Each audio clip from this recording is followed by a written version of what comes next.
Jika diandaikan dengan filsafat akal sehat, maka performa dari Partai Demokrasi Indonesia Perjuangan itu boleh saya labeli ya, tidak sedang menggunakan akal sehat atau filsafat sehat, melainkan akal sakit atau pikiran yang sakit, filsafat sakit, bukan partai politik.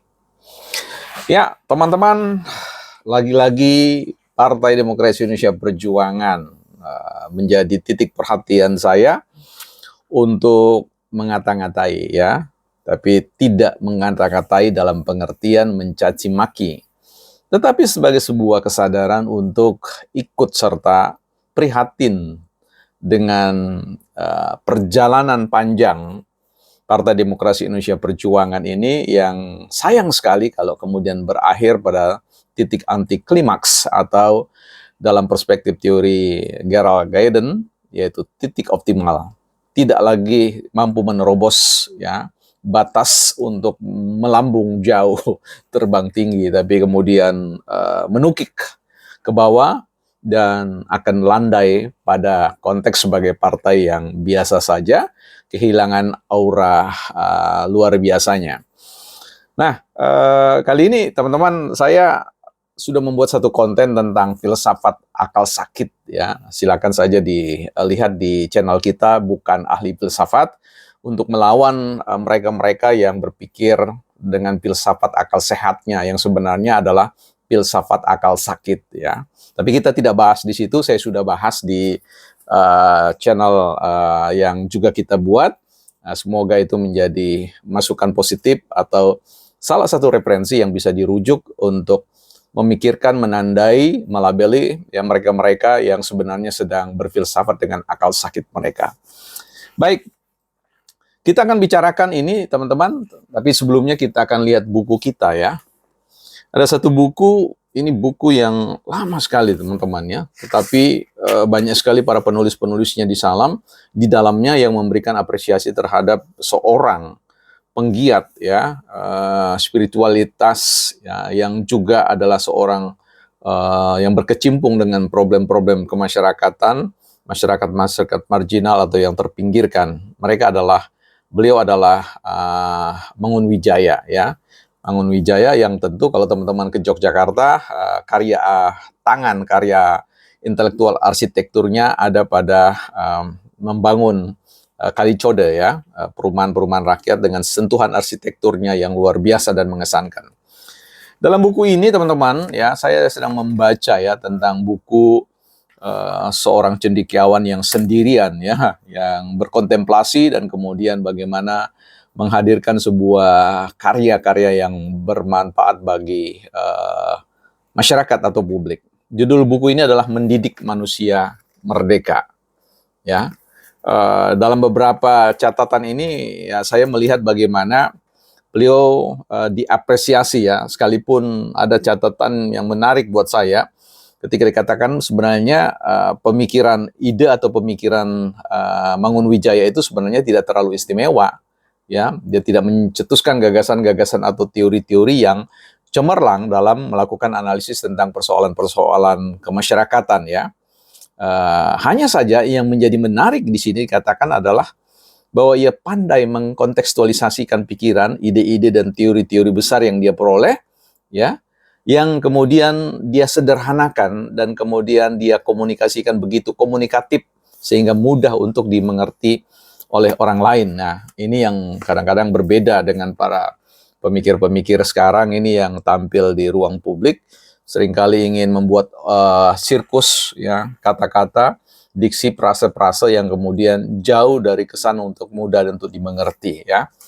Nah, tetapi intinya bukan itu. Saya ingin mengatakan ini adalah mendidik manusia merdeka. Dan jiwa dari semua apresiasi dari buku ini adalah bagaimana memanusiakan manusia ya.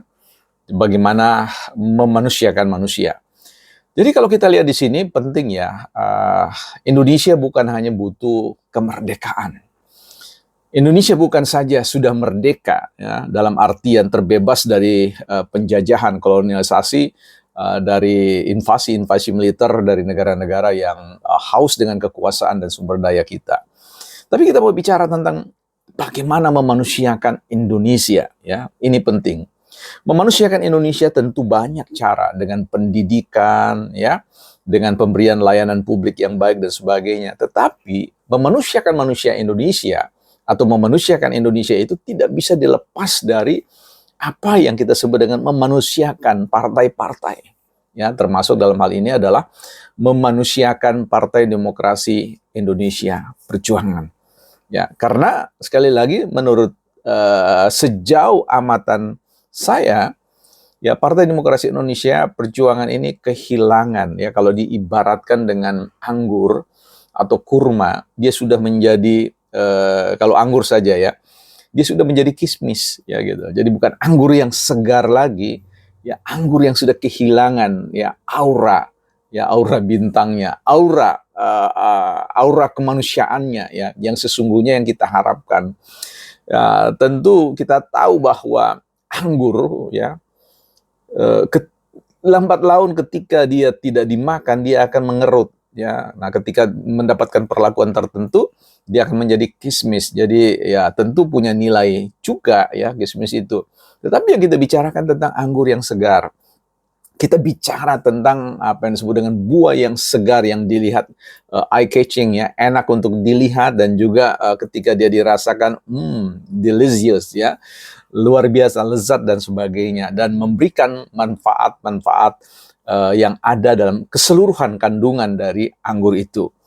Nah, ketika kita berbicara tentang Partai Demokrasi Indonesia Perjuangan, yang kelihatannya dalam performa kepublikannya, ya, sudah jauh dari kesan, ya, bisa memanusiakan Indonesia, ya, sekalipun advokasi mereka, jualan ideologis mereka adalah jualan-jualan ideologis yang seperti sedang mengadvokasi suara kepublikan, suara rakyat banyak dan sebagainya. Tetapi publik tidak bisa dikecoh, publik tidak bisa kemudian ya, bisa jadi pikiran seperti itu dianggap sehat, ya. Bagaimana kemudian mencaci maki, ya, bagaimana kemudian marah, ya, di ruang publik tanpa kendali, dan kemudian bagaimana mengabaikan tentang simbol negara, presiden dan sebagainya. Itu sebuah pembuktian kalau masih dianggap sebagai sebuah kebenaran, maka disitulah akal sakitnya, pikiran yang sakit, ya, mendrive organisasi politik dengan filsafat yang sakit, ya. Artinya landasan-landasan kebenaran, pikiran-pikirannya perlu diperiksa, perlu dipertanyakan ulang. Karena ini menyangkut tentang nasib masa depan Indonesia dalam konteks keberadaan partai-partai. Sekali lagi, membangun Indonesia tentu kita membutuhkan partai-partai yang sehat, ya, bukan partai-partai yang selalu berpikiran seolah-olah dirinya sehat, sesungguhnya pikiran-pikiran mereka adalah sakit.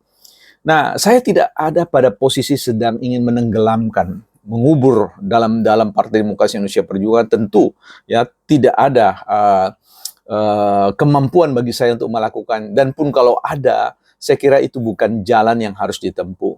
Dalam konteks filsafat keorganisasian, kita memahami bahwa seluruh keberadaan partai-partai yang dilegalkan oleh undang-undang itu adalah organ-organ pembangun bangsa. Sehingga organ-organ ini harus berada pada sebuah titik yang tentu tidak bisa kemudian kita ingin hapuskan, kita ingin tenggelamkan atau hilangkan dari konstruksi membangun sebuah negara atau politik. Nah, di sini yang harus kita lakukan tentu kita ingin ikut serta membangun, memperbaiki apa yang disebut dengan titik keseimbangan baru, ya.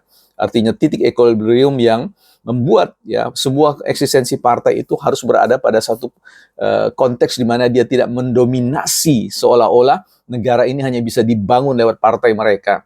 Ya, eksistensi multipartai itulah yang kemudian menjadi kenyataan, keniscayaan bagaimana Indonesia ini akan menuju, ya, Indonesia emas. Sehingga kita butuh sebagai rakyat, sebagai publik, ya, kalau berbicara tentang perspektif John Locke, kuasa absolut itu adalah pada rakyat, ya. Kuasa itu milik rakyat, bukan milik partai, bukan milik elit atau milik DPD, ya, atau ranting atau DPP, ya.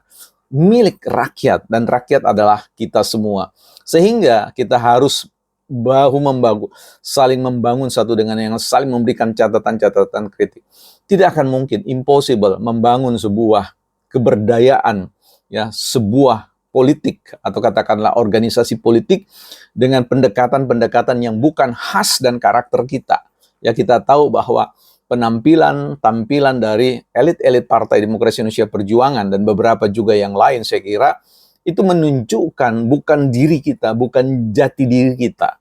Ya, bahkan bernuansa pecundang, bernuansa penghasut, bernuansa untuk bermain kalah dan menang. Ya, padahal ya kita tahu bahwa amarah itu tidak pernah dapat menghasilkan sebuah kolaborasi yang baik dalam membangun negara ini. Jadi saya kira amarah yang meluap-luap, yang tak terkendali, amarah yang segentong-gentongnya atau segentong babi itu tidak bisa membangun Indonesia, menegakkan ya Partai Demokrasi Indonesia Perjuangan sebagai salah satu partai yang bisa kemudian kita yakini menjadi salah satu perahu kita, ya, instrumen untuk membangun negara Republik Indonesia.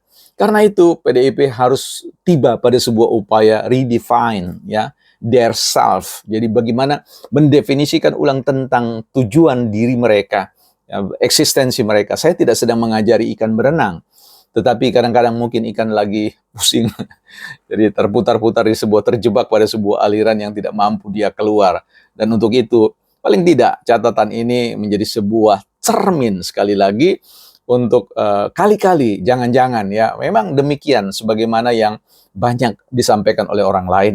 Oh tidak, orang lain mengatakan bahwa PDIP oke dan sebagainya. Ya, juga harus diperiksa apakah pikirannya, filsafatnya sehat ya. Jangan-jangan pikiran dan filsafatnya yang sakit ya. Apa yang saya maksudkan dengan pikiran, filsafat, akal sakit?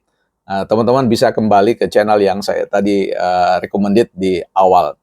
Nah, jadi saya kira teman-teman inilah jalan menuju perbaikan, redefine bagi Partai Demokrasi Indonesia Perjuangan untuk memanusiakan dirinya, memanusiakan politiknya, memanusiakan Indonesia ini dengan cara tampil sebagaimana nilai keadaban, nilai karakter bangsa kita yang tidak suka saling caci maki, yang punya kepribadian gotong royong, yang ingin saling membantu, simbiosis mutualis untuk sebuah capaian di mana semua kita bisa duduk bersama memikirkan bangsa dan negara ini untuk sebuah capaian yang terbaik yang bisa kita lakukan bersama-sama, bukan partai politik.